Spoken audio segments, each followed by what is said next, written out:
میرے ابا گاؤں کے سرپنچ تھے، اس لیے لوگ میرے ابا کی بہت عزت کرتے تھے۔ جب بھی کسی کے گھر اولاد پیدا ہوتی تو گاؤں والے کہتے سردار صاحب کے ہاتھ سے شہد چٹوانا باعث برکت ہے۔ یہ سن کر ابا گردن اکڑا کر چلتے تھے اور جس کے گھر بیٹا ہوتا اس بچے کو شہد چٹانے جاتے تھے، لیکن اگر کسی کے گھر بیٹی ہوتی تو ابا اس کے گھر قدم بھی نہ رکھتے، کہتے عورت ذات نیچ ہوتی ہے، پیر کی جوتی ہوتی ہے، مجھے بیٹی نام سے بھی نفرت ہے۔ ارے ہماری پچھلی 7 نسلوں میں کسی کے گھر بیٹی نہیں ہوئی، ہمارے ہاں شیر جوان پیدا ہوتے ہیں۔ میں جب اپنے ابا کا ایسا حقارت بھرا رویہ دیکھتا تو دل ہی دل میں تعصب کر کے رہ جاتا۔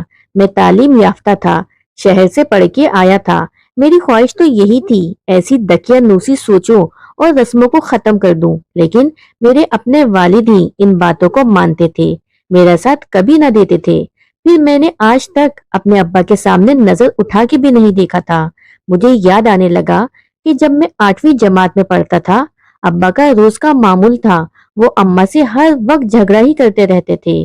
اس دن بھی کھیتوں سے واپس آئے تو اماں پہ برسنے لگی کہ یہ کیا بنا کے لائی ہو، اسے گوشت کہتے ہیں، میں نے تو تجھے کہا تھا میرے لیے بھنا ہوا گوشت بنانا، یہ کیا پانی میرے سامنے لا کے رکھ دیا تو نے۔ میں اس وقت 8ویں جماعت میں تھا، کمرے میں ایک طرف بستر پہ بیٹھا اسکول کا کام کر رہا تھا۔ ابا ابھی ابھی کھیتوں سے واپس آئے تھے، بھوک شدید لگی تھی۔ آتے ہی اماں سے کہا کہ مجھے گوشت بنا دو، شوربے والا بنانا، میں وہی کھاؤں گا۔ مگر اب ابا فوراً ہی اپنی بات بدلتے ہوئے کہنے لگے کہ میں نے تو بھنا ہوا گوشت کھانے کو کہا تھا۔ میں نے ایک نظر ابا پہ ڈالی جو بڑے ہی غصیلی نظروں سے اماں کو دیکھ رہے تھے، جبکہ اماں ان کے سامنے روٹی اور سالن پکڑے کپ کپاتے ہاتھوں سے ابا کو دیکھنے لگی۔ پھر بولی، جی وہ آپ نے ہی تو کہا تھا کہ آپ ایسا کھائیں گے تو اس لیے میں نے ایسا ہی بنا دیا۔ اگلے ہی پل ابا نے سالن کی پلیٹ اماں کے منہ پہ دے ماری، گرما گرم سالن اماں پہ گر چکا تھا۔ اماں بلبلا اٹھی تھی، میں مارے خوف کے بستر پہ ہی دبک چکا تھا۔ اب ابا اماں پہ چلانے لگا، لگتا ہے تیرے کان بھی وقت کے ساتھ ساتھ اپنی مدت پوری کرتے جا رہے ہیں، یہ نہیں پتا کہ شوہر تھکا ہارا آیا ہے، اس کی کوئی خدمت کرنی چاہیے، سالن بھی بنانے کا تجھے ابھی تک سمجھ نہیں آیا۔ ابا اماں کو اچھی خاصی باتیں سنا کے وہاں سے بھیج چکے تھے اور سختی سے کہا تھا کہ دوبارہ میرے لیے اچھا سا سالن بنا کے لاؤ ورنہ چٹیا سے پکڑ کے تمہیں میکے چھوڑاؤں گا۔ اماں ڈرتی ڈرتی فوراً سب کچھ سمیٹتی وہاں سے جا چکی تھی، جبکہ ابا اپنی مونچھوں کو تاؤ دیتے ہوئے میری جانب دیکھنے لگے، پھر کہنے لگے، دیکھا پتر، میں نے کیسے تیری ماں کو قابو کر رکھا ہے، عورت کو ہمیشہ ایسے ہی رکھنا چاہیے تبھی وہ صحیح سے کام کرتی ہے، اگر سر پہ بٹھاؤ گے تو پورے گھر کا شیرازہ ہی بکھر کے رہ جاتا ہے۔ ابا اپنے پیر زمین پہ مارتے ہوئے مجھے یہ بتانے کی کوشش کر رہے تھے کہ اگر عورت کو سر پہ چڑھاؤ گے تو وہ گریبان تک پہنچ جائے گی، لیکن اگر پاؤں میں رکھو گے تو تبھی گھر میں خوشحالی آ سکتی ہے۔ میں خاموشی سے ابا کی ہاں میں ہاں ملاتا جا رہا تھا۔ ابا کہنے لگے، دیکھ ماجد، کل کو تیری بھی شادی ہونی ہے، تیری بھی بیوی آئے گی، جیسے ہم برسوں سے اپنے خاندان کے مرد عورتوں کو ان کی حدود میں رکھتے ہیں، تو نے بھی ویسا ہی کرنا ہے، سمجھا؟ کامیاب بیٹا وہی ہوتا ہے جو اپنے باپ کے نقشے قدم پہ چلے۔ ابا اپنی مونچھوں کو تاؤ دیتے ہوئے غرور سے مجھے دیکھ کے بولے تھے اور میں جی ابا کر کے رہ گیا۔ اماں نے جیسے تیسے دوبارہ ابا کے لیے گوشت کا سالن بنایا تھا، اسے دیکھ کے ابا کے منہ میں پانی آ گیا، مگر اس کے باوجود انہوں نے اماں کی تعریف میں ایک لفظ بھی نہیں بولا تھا۔ کھانا صفا چٹ کرنے کے بعد کہنے لگے کہ تو اس سے بھی اچھا بنا سکتی تھی، مگر نہ جانے تیرا دھیان کہاں ہوتا ہے۔ میں نے تو آج تک ابا کو نہیں دیکھا تھا کہ اس نے کبھی اماں سے پیار سے بات کی ہو، ہمیشہ ہی غصے اور تذلیل کرتے ہوئے یہ دکھائی دیتے تھے۔ ابا ایک مرتبہ پھر گھر سے چلے گئے تو اماں نے مسکرا کے میری جانب دیکھا، ان کا چہرہ اور بازو سرخ ہو رہے تھے، گرم گرم ابلتا ہوا سالن ان پہ گرا تھا، ان کی آنکھوں میں آنسو تھے مگر لبوں پہ ہنسی۔ جانتا تھا کہ ابا کے رویے کی وجہ سے امی کے دل پہ کیا گزر رہی ہے۔ میں نے اپنی کتابیں وہیں رکھی اور چلتا ہوا اماں کے پاس آ گیا۔ مجھے اپنے پاس آتا دیکھ کے اماں وہیں بیٹھ گئی اور سسکتے ہوئے اپنے آنسو صاف کرنے لگی۔ اماں کو یوں روتا دیکھ کے میرے دل کو کچھ ہوا تھا۔ میں اماں کے آنسو صاف کر کے کہنے لگا، اماں نہ رو، تجھے تو پتا ہے ابا کے رویے کا، وہ ایسا ہی ہے، بھول جا، کوئی بات نہیں، میں تیرا بیٹا تو تیرے ساتھ ہوں نا۔ میری بات سن کے اماں نے میرے ہاتھ پکڑ لیے اور اپنے لبوں سے لگا لیے، پھر کہنے لگی کہ بیٹا، جس خاندان میں بیاہ کر آئی تھی، یہ عورتوں کو آج بھی زمانہ جاہلیت کی طرح کوئی اچھوت سی بیماری سمجھتے ہیں۔ ان کے ہاں عورت تبھی عزت و تکریم والی سمجھی جاتی ہے جب وہ ایک ماں کے روپ میں ہو، ورنہ دوسری عورت جو اس خاندان میں آتی ہے وہ ایک بیوی ہوتی ہے، اور بیوی کو یہ لوگ پیروں کی دھول سمجھتے ہیں۔ اوپر سے اس خاندان میں کئی نسلوں سے صرف بیٹے ہی پیدا ہوتے آ رہے ہیں۔ تیرے دوسرے چچا جو کہ کئی سال پہلے فوت پا گئے تھے، ان کی وفات نہیں ہوئی تھی، انہوں نے اپنی پسند کی لڑکی سے شادی کی تھی، گھر والوں کے خلاف جا کے انہوں نے اس لڑکی کو اس گھر میں لایا تھا۔ اتنی پیاری دیورانی تھی میری، بھولی بھالی سی، کسی سے کوئی فالتو بات نہ کرتی، مگر اس کی غلطی صرف یہ تھی کہ اس نے بیٹی کو جنم دیا تھا۔ جیسے ہی تیرے دادا اور ابا کو پتا چلا کہ اس نے ایک بیٹی کو جنم دیا ہے، انہوں نے کسی کا بھی لحاظ نہ کیا۔ اگلے ہی پل تیرے دادا آگے بڑھے اور کلہاڑی اٹھا کے وہیں تیری چچی کو بری طرح سے مار دیا۔ معصوم بچی بلک رہی تھی، تیرا چچا تو حواس باختہ ہو چکا تھا، ابا کے قدموں میں گر گیا، اپنی بیٹی کو سینے سے لگا کے کہنے لگا، ہمیں کچھ مت کہو، میں یہ خاندان چھوڑ کے چلا جاتا ہوں، دوبارہ کبھی شکل نہیں دکھاؤں گا، مگر یہ ظلم مت کرو۔ مگر تیرے دادا کو ان پر رحم نہ آیا، تیرے ابا اور دادا نے مل کر اس بچی کو بھی یوں ہی قتل کر دیا۔ یہ سارا صدمہ تیرا چچا برداشت نہ کر سکا اور جوان جہان خودکشی کر کے مر گیا۔ بعد میں خبر پھیل گئی کہ بیٹے کو جنم دیتے ہوئے تیری چچی مر گئی، اور تیرا چچا دل کا مریض تھا، بیوی کی نہیں بلکہ بیٹے کی جدائی میں اسے ہارٹ اٹیک آ گیا۔ اماں کی یہ باتیں تو میرے رونگٹے کھڑے کر چکی تھی، مجھے تو خوف محسوس ہو رہا تھا کہیں ابا میرے ساتھ بھی یہ سب نہ کرے۔ اماں بتانے لگی کہ تیرے ابا کی ابا اور پھر ان کے بھی ابا، پورے خاندان میں ایک بھی لڑکی نہیں آئی، اور یہ بات اس خاندان کو مقبول بنا چکی ہے۔ نہ جانے کون بدبخت تھا وہ جس نے بیٹوں کے والدین کو مغرور بنا دیا، مگر ماجد بیٹا، تو اپنی بیوی کے ساتھ ایسا مت کرنا۔ جانتی ہوں تیرا باپ ابھی سے تجھے یہی سکھاتا ہے کہ تو عورت کو پیر کی جوتی بنا کے رکھنا اور اس کے ساتھ وہی سلوک کرنا جو تیرے ابا میرے ساتھ کرتے ہیں، مگر تو اپنی بیوی کو ہرگز اس رویے کا عادی مت بنانا، ورنہ اس کی زندگی میری طرح چھپ چھپ کے روتے ہوئے گزر جائے گی۔ اماں کی باتوں میں بڑا ہی دکھ تھا، جنہیں سن کے میری آنکھوں میں بھی آنسو آ چکے تھے۔ ایک طرف ابا کہتے تھے کہ اپنی بیوی کو بلکہ ہر عورت کو اس کی ایک حد تک رکھو، ایک طرف اماں تھی جس کی حالت میں دیکھتا تو میرا دل تڑپ سا جاتا۔ میرے دل میں کبھی بھی ابا جیسی مغروری اور سختی نہیں آ پائی تھی، میں اپنی ماں کی ہی زیادہ قریب تھا۔ میرے بعد میرے دو بھائی اور تھے، اور دونوں ہی اماں کے ساتھ بہت محبت کرتے تھے۔ دھیرے دھیرے وقت یوں ہی گزرتا گیا اور میرے ابا کی مغروری اور سختی میں بھی اضافہ ہوتا گیا۔ میری عمر شادی کے لائق ہو چکی تھی، میری اماں میرے لیے رشتہ دیکھنے لگی، مگر ابا نے فوراً منع کر دیا، کہنے لگے، تو کون ہوتی ہے میرے بیٹے کے لیے رشتہ دیکھنے والی؟ میں خود اپنے بیٹے کے لیے لڑکی دیکھوں گا جو ہماری نسل کو یوں ہی آگے بڑھا سکے۔ دراصل میں ایک لڑکی کو پسند کرتا تھا جو کالج میں میرے ساتھ ہی پڑھتی تھی، وہ بھی مجھ سے بہت محبت کرتی تھی، جانتا تھا کہ میرے گھر کا ماحول کیسا ہے، اس لیے میں نے کئی بار اپنی محبت کا گلا گھونٹ چکا تھا۔ کہاں وہ بالکل پری کی مانند اور کہاں ہمارے گھر کا ماحول۔ اگر وہ یہاں آ جاتی اور میرے ابا کی سختیاں اور ان کے حکم برداشت کرتی تو نہ جانے اس پری پیکر کا کیا حشر ہوتا۔ یہ سوچ کے اپنی محبت کا گلا گھونٹ دیا۔ اماں کو ایک دفعہ بتایا بھی کہ میں فلاں لڑکی کو پسند کرتا ہوں، کیا ممکن ہے کہ میری محبت مجھے مل جائے؟ میری اماں مجھ سے کہنے لگی، بیٹا تو جسے چاہتا ہے میں تیری شادی وہاں کرواؤں گی، اور پھر اماں میرا رشتہ وہاں لے کے جانے بھی لگی، لیکن ابا نے فوراً منع کر دیا، کہنے لگے، خبردار، تو کون ہوتی ہے میرے بیٹوں کا فیصلہ کرنے والی؟ یہ میری اولاد ہے، میرا غرور ہے، ان کے ہر اچھے برے فیصلے میں خود کروں گا۔ ابا کی بات سن کے اماں بے بس سی ہو کر میرا چہرہ دیکھنے لگی۔ چند روز بعد ابا کا ایک دوست اپنے خاندان کی عورتوں کے ساتھ ہمارے گھر تشریف لائے، رشتے کی بات وغیرہ چلی، انہوں نے تو مجھے دیکھتے ہی رشتہ پکا کر دیا تھا۔ ابا کہنے لگے، یہ میرے دوست ہیں، انہی کی بیٹی کے ساتھ تمہارا رشتہ طے کر دیا ہے۔ میں نے بھی ان کے فیصلے کو تسلیم کر لیا۔ اگلے ہی ہفتے ہمارا نکاح تھا۔ ایک پل کو مجھے میری محبت یاد آئی تھی، وہ محبت بھی خیر کوئی اس قدر جنونی نہ تھی،